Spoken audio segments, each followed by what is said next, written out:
A mae'r goron yn cael ei chyflwyno heddiw am bryddest sydd yn rhywbeth eitha newydd y blynyddoedd diwethaf yma, dweud y gwir, ond am bryddest ddi-gynghanedd heb bod yn fwy na 250 o linellau ar y testun trwy ddrych. Y 3 beirniad ydy Wynn Thomas, Gwyn Williams a Glenys Mair Roberts. A mae'n bleser gyda i wahodd y 3 ohonach chi i'r llwyfan a gofyn i Wynn Thomas draddodi y Beirniadaeth.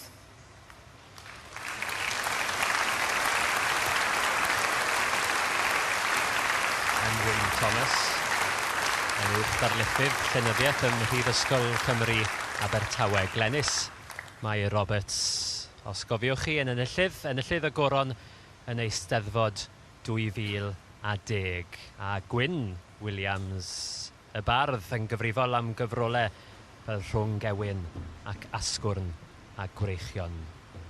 Fe gewn i'r Beirniadaeth gan Wynn Thomas. Prynawn da gyfeillion. Mae dda gen i weld bod y lle mae dan i sang ar weitha'r tywydd mawr ar stecstan brad. Da iawn chi. Fe rydwyne hefyd yn ei chysau hi, medde'r bardd mawr Americanaidd Marianne Moore, am barddoniaeth. Rydwyne hefyd yn ei chysau hi. Mae pethau pwysicach o lawer na ffidlan fel hyn. A hawdd iawn cytuno gyda chi fi ar ôl gorfod darllen 34 bryddystau.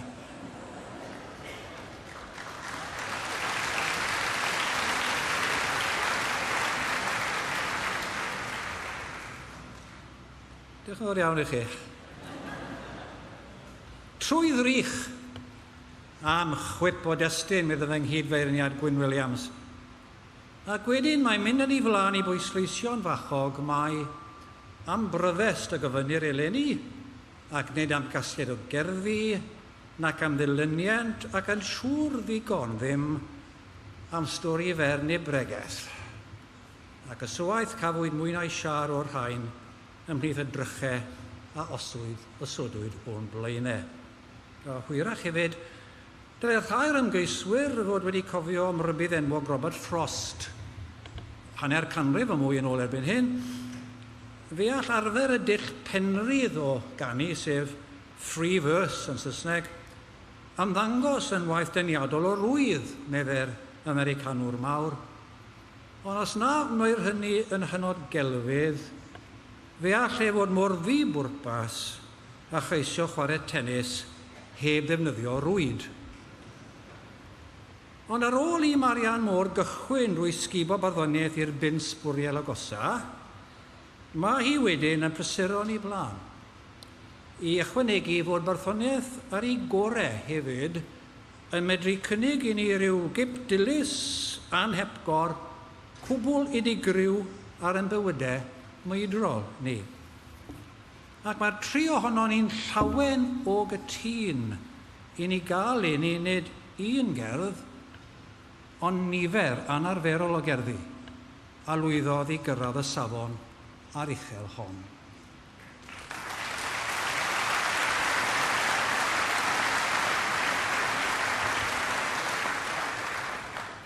Felly mae'n werth i chi aros. Yn ei plith nhw cael ambell destun yn gwir ddirdynol. Megis y bryddest gan dim frills ar ffurf nodyn mae mam ifanc sy'n marw o ganser a mi adael i pwt bach i hogan mawr 6 oed. Ac fel y sylwodd Glenys Roberts yn graff, mae'r iaith lafar ar odli tafodieithol cocosaidd bron yn bwrpaso ar gyfer cyfarch plentyn a cheisio enyn i hyder. Ac yn naturiol ddigon, a fyne'n bachgen bach o rondda fach, fe hoeliwyd fy sylw i gan gerdd siwni. Sgwrs yw hi fel y nodau Gwyn yn yfodiad hyfryd y rondda, rhwng llawfeddyg hoiw llwyddiannus a fwy hun yn nrych ffenest tren ôl ar dydd sy'n ei grido adre i fod wrth wili angau i fam. Ond fel mae Gwyn hefyd yn sylwi'n siomedig, y treni yw bod y fam wedi gorfod marw mor gyfleus o amserol erbyn diwedd y garn, mwyn creu diweddglo slic. Wrth gwrs fe gair gan rai o'r ymgeiswyr gwanna ambell linell sy'n gofiadwy oherwydd bod hi'n haeddu lle yn siwds corner private eye. Gwell peidio enw i awdur y llinellau canlynol enghraifft, ac ymhyllau dyfnaf a fiaith, mae'n ymgolli'n llwyr mewn llonder gwrthsafol. A lle ni chair barddoniaeth, fe fydd ysgrydeb bob tro, ond yn rhy barod i lenwi'r bwlch. Trwy wyneb, tryloiw, trywyrin, mae gwarth ein gorffennol. Wel, mae gen i gof o Dares Thomas wedi gweud rhywbeth tebyg, ond gyda chrem dipyn mwy o wmff. A fel dywedodd yr un Ares wrtho i'n slai un tro, falle, medde fe, mae gen i o beth ennill cadr yr Eisteddfod wedi'r cyfan. Fel sy'n dristwr ferol o hyd yn y byd barddol Cymraeg, mae gryn dipyn o ddoethynebu, o gryfydda ac o bregethu, ac mae sawl cerdd wedi i sarnu wrth ymdrechu yn drafferthus i gyffredinoli'n ddoeth. Os celwydd ar drych hwn, os nad arhosaf yn gyson, ellir i gredu o gwbl, dwedwch? Wel, ie, wir. Dyna chi gwestiwn. Wedyn dyna chi'r cerddi addawol hynny sy'n rhy barod y lawer i bwyso'n gyfforddus ar rwyfau i hiodledd di ymdrech llifeiriol. A mae hwn yn wendid at danseilio hyd yn oed cerdd dda. Fel y gwelir yng nghanu anwastad wrth groes i'r bont, enghraifft. Dod i ddal yr hael yn casglu'r perlau ar y ffrydd a gadael dim o'r cyfoeth ar ei ôl. Ond mae'n hen bryd troi at y goreuon. Ac o osod goreuon y tri ohono ni gyda'n gilydd, rwy'n cael fod dim llai nag 8 wedi cyrraedd y brig.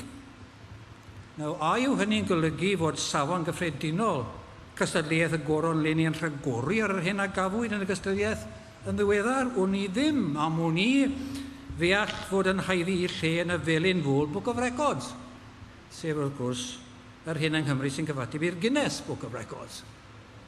A dyma nhw'r 8 yn foel.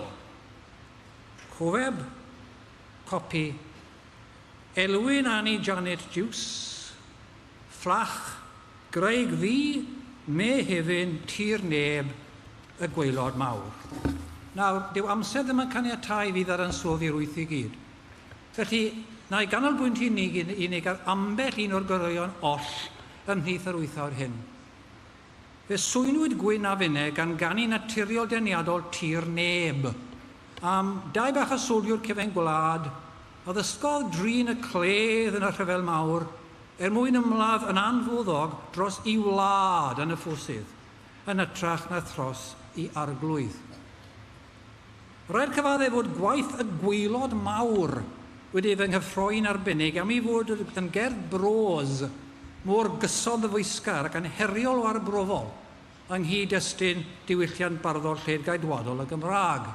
Mae chi un frawddeg neu linell yn unig o'r gerdd honno. Cofia Bob Geldof a Bono a Band-Aid. Ethiopia oedd y Biafra newydd. Cofia Uncle Gwyl yn dweud dig in pan o'n blaenau ar bnawn Sul ddod llon plat o frechdanau spam. Cofia fynd yn ôl i Ben Hendra i sipian gobstoppers, jawbreakers a sherbet lemons. Cofia'r gwacter wedi Woolworths Sky. Wel, un llinell ben agored yw hon ac mae yna 250 o linellau tebyg a hirach a mwy troellog yn y gerdd gyfan.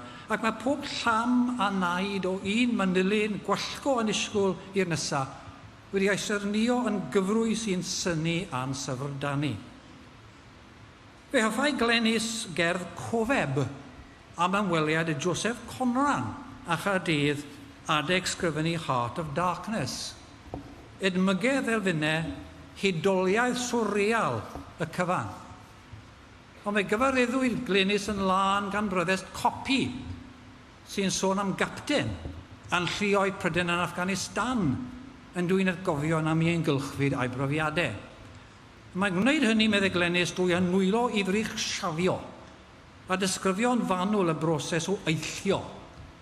A ddedotiodd hi ar y modd y mae'n teisiwyd yn y broddus drymus, synhwyrus, atmosfferig arbennig hon, a'r nifer o agweddau gwahanol ar y ddelwedd o ddrych. Ond dyna chi wedyn gyfraniad iasol o gofiadwy Elwyn Annie Janet Hughes, a un enw gyda llaw yw hwnna. Fel y nod a Glenys, mae'n cofnodi ymweliadau bardd a chartref dementia i wrando ar un o'r trigolion Lili a dod â cherdd i'r golau o ganol chwalfa i chof. Codi drych i'r gerdd sydd ynddi hi. O'r darnau ma'n yng nghracau'r cof, medda'r byddest, fel uniaf gerdd sy'n ddrych i ddoi. Ac mae'r cracau'r cof yn cael ei cyfleu drwyddi gan doriadau'r llinellau ar ei dudalen. Yn y gwaith hwn, medde Gwyn, rydym yng nghanol un o'r yfeloedd mawr yr unfed ganrif ar hugain, y rhyfel yn erbyn dementia. Ond mor ddifrifol y profiadau a gair ynddi, mae'r gerdd rhywsyd hefyd yn llwyddo'r brydiau i esgor yr hiwmor sir felys. Ac mae'n cyd-osod yn gelfydd iawn brofiad hen fenyw o chwilio meiriau ym mhefeddion tywyll i chof a phrofiadau bardd sydd hefyd yn chwilio meiriau anghaffael ym mherfeddion i ddychymyg yn te. A dyna chi felly'n cyfyn gyngor gwych ni, y tri ohono ni felly. Cyment o bryddestau rhagorol. Dim ond un all gipio y goron. O drwch adyn gwybedyn, fe fydde Glenys wedi hoffi medru Goroni copi. Ond mae'n barod iawn serch hynny i gydsynio a Gwyn a fynne fod Elwyn Annie Janet Hughes wedi ymdrin yn gynnil o foestrolgar a sensitif ac un o elltithion dia ein dydd. Ac felly fe'r un tri yn unfryd o'r farn. Mae drych Elwyn Annie Janet Hughes ddyle adlewyrchu wyneb hael a llygad goleuni yma leni ym Mod Eder. Diolch yn fawr.